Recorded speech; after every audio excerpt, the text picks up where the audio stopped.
Immediately after the war in Toronto, there was no what you would call, what later on became known as an organized gay community.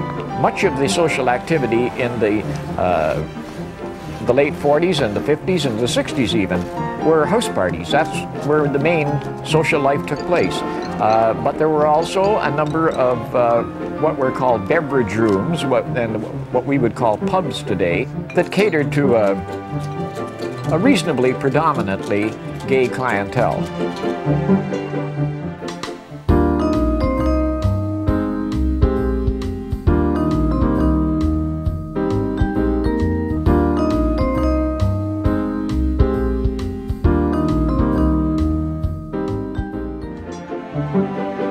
All the action was downtown on Queen Street and on King Street. There were two old hotels on Queen Street where the Sheraton stands now. One was called the Municipal and the other was the Union House. We used to call them the Chamber of Commerce and the Board of Trade because that's where hustlers hung out.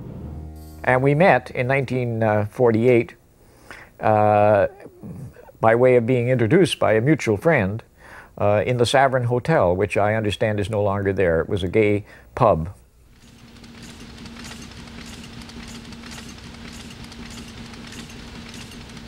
I realized there was nobody responding to any of these articles that were being written by the scandal sheets.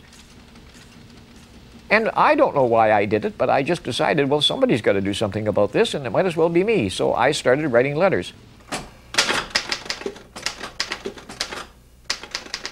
He wrote letters to the editor, and we would discuss the reaction. I mean, who was writing letters to the editor to the Star in the late 40s, early 50s?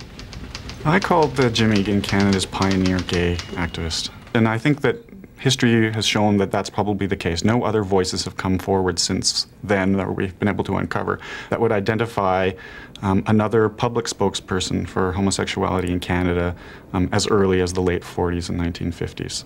So what was pioneering about him? That was a period when there was a virtual conspiracy of silence about homosexuality in the press. Jim Egan was able to get copious amounts of material on homosexuality published, at first in the tabloid press in Toronto and later in the more mainstream press. And that was an important voice. That was a pioneering voice for lesbians and gays in Canada.